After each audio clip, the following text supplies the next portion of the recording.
Iran ने America के base पर हमला किया है दोस्तों, ठीक है। तो ये जो अमेरिका का बेस है जिस पे ईरान ने हमला किया है ये अभी नहीं पता। अब दो बात ये है यार कि अमेरिका ने भी बंदर अब्बास पोर्ट पर हमला किया। अब बंदर अब्बास पोर्ट की बात करते हैं तो यहाँ इनका ड्रोन सेंटर है, 20% जो ऑयल है वो यहीं से जाता है। अमेरिका ने हमला कर दिया। परसों भी इन्होंने, अब मैंने बताया था कि जब इन्होंने कल हमला इस पर हमने बात की थी, तो जब इन्होंने तगड़ा हमला किया तो हम ये देखते हैं कि इस पे ईरान ने कहा था कि देखिए बातचीत चल रही है but this things are not acceptable. Iran ने अब अमेरिकन बेस को निशाना बनाया है। अमेरिका कह रहा है कि ये माइंस जो हैं वो बिछा रहे थे समुद्र में। अब बात ये है कि यार देखो वॉर क्या रिज्यूम हो गई है, एक तरफ बातचीत चल रही है बट दूसरी तरफ हम देख रहे हैं कि स्ट्राइक्स होने लगी हैं। और अभी मैंने आपको याद होगा कि 4 दिन पहले लेक्चर लिया था कि अब अगर वॉर होती है तो ये बहुत भीषण होगा। उस डिस्ट्रक्शन को थोड़ा सा हम देखते हैं आखिर क्या हो सकता है।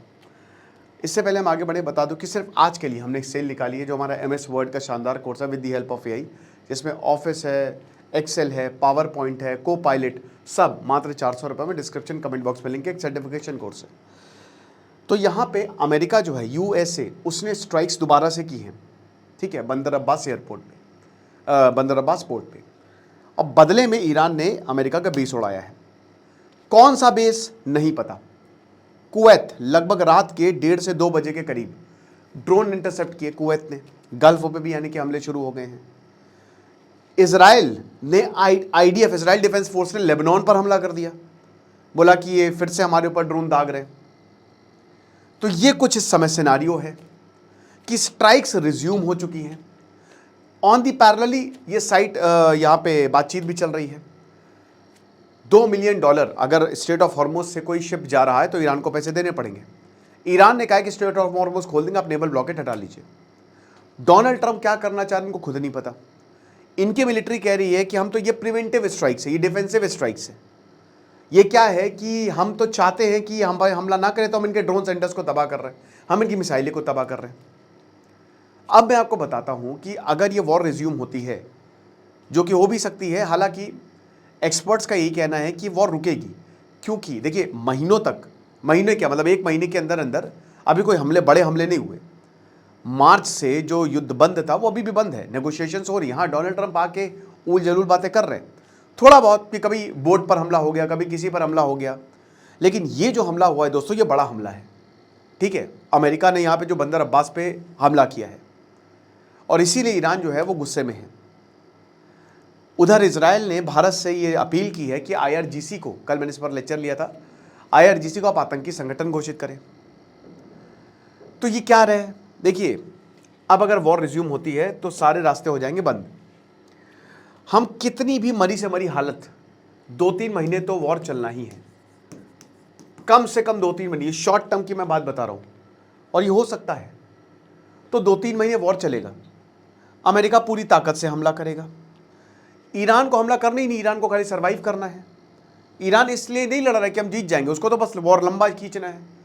अब इससे होगा क्या, हॉर्मुज हो जाएगा पूरी तरीके से ब्लॉक्ड, पूरी तरीके से ब्लॉक्ड, कुछ नहीं जा पाएगा वहां से। जब ऐसा होगा तो पूरी दुनिया चली जाएगी ऑयल शॉक में, तेल एकदम बंद। जब ऐसा होगा 200 से 300 बिलियन डॉलर तक लॉस होगा गल्फ नेशंस को। जब ऐसा होगा तो ईरान गल्फ नेशंस पर भी हमले करेगा, क्योंकि ईरान के पास कोई भी चारा नहीं रहेगा और हजारों लोग, लाखों लोग मारे जाएंगे। लाखों लोग, हजारों लोग तो मारे ही जाएंगे, बहुत लोग मरेंगे, क्योंकि ये अमेरिका ने पिछली बार दिखा दिया था मार्च में कि हम सिविलियन इंफ्रास्ट्रक्चर पर भी हमला करने को तैयार है। ये इजराइल की रणनीति है। इजराइल ने गाजा में एक्सपेरिमेंट किया, वो सक्सेसफुल रहा कि मारो सिविलियंस को और ये आधा एरिया हमारा है और बाकी 50 लाखों को एकदम साउथ में घुसड़ दो, हम तो यहां से अपना एक पूरा कॉरिडोर बनाएंगे। सेम चीज डोनाल्ड ट्रंप कर रहे हैं और इजराइल ने ट्रंप को बिल्कुल मना लिया। इब्राहिम एकॉर्ड्स के लिए पुश हो रहा है। अभी मैं एक लेक्चर लूंगा, लश्कर ने पहली बार पाकिस्तान के खिलाफ मोर्चा खोल दिया है। कह रहे हैं कि कोई भी नेता अगर इब्राहिम एकॉर्ड्स को मानता है तो मार देंगे उसे, हम आसिम मुनीर को ही मार देंगे। इब्राहिम एकॉर्ड्स, इजराइल को रिकॉग्नाइज करना आपको लगता है? 5 ही 6 देश हैं जिन्होंने अभी तक ये किया है। पाकिस्तान करेगा, सिविल वॉर, दंगे हो जाएंगे वहाँ पे अगर ऐसा होता है तो। लेकिन डोनाल्ड ट्रंप पता नहीं क्या इजराइल ने इनको पट्टी पड़ाई है क्या। अच्छा, ट्रंप जानबूझ के वो पैसे कमा रहा है, उसको तो वॉर लड़ना नहीं, वो बुढ़ा पागल है, ठीक है, 78 साल का, मरो। लोगों ने ऐसे लोगों को चुनोगे तो मरो, क्या कर सकते हैं। और अमेरिका का सिस्टम ऐसा है कि आप रातों रात, ऐसा भी नहीं कि ट्रंप को हटा दे, इस्तीफे दिए जा रहे हैं। तुलसी गब्बार्ड ने इस्तीफा दे दिया, कश पटेल भी कभी भी हटाए जा सकते हैं, कश या काश पटेल जो भी आप बोले। मिलिट्री चीफ ने उनके इस्तीफा दे दिया था जब ये युद्ध चल रहा था।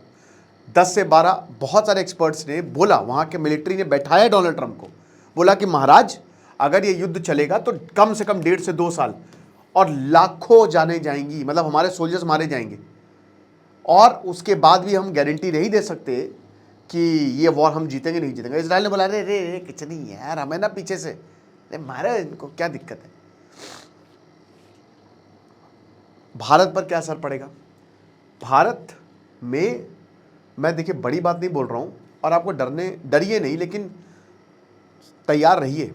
अगर ये वॉर रिज्यूम होता है और अगर ये 2-3 महीना चल गया, तेल $150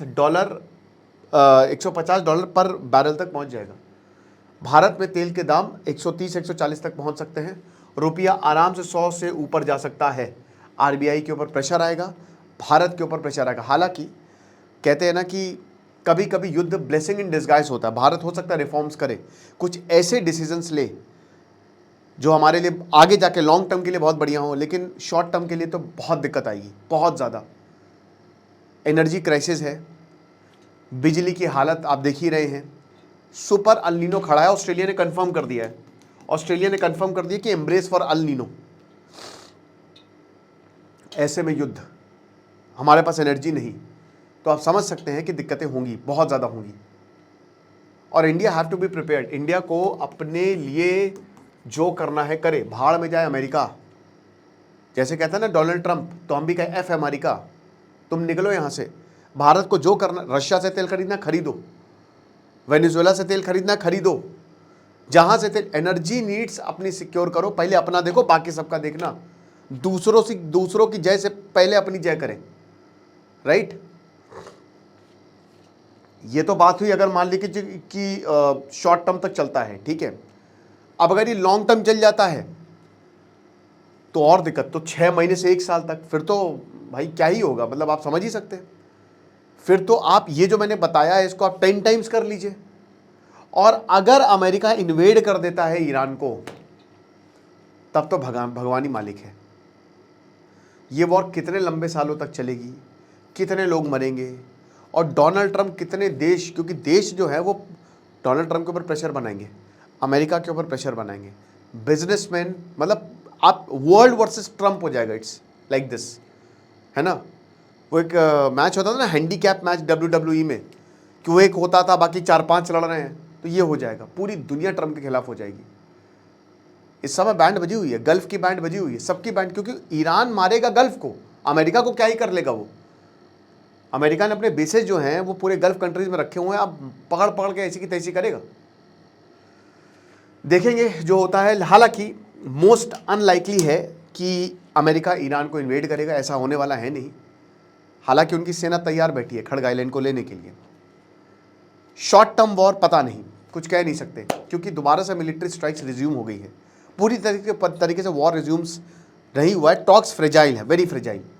बातें चल रही हैं, बातचीत चल रही है, बट ये कब तक चलेगी, हाईली डाउट। देखेंगे जो होता है। बाकी आप अवेल कर सकते हैं, डिस्क्रिप्शन कमेंट बॉक्स में लिंक है। Thank you so much.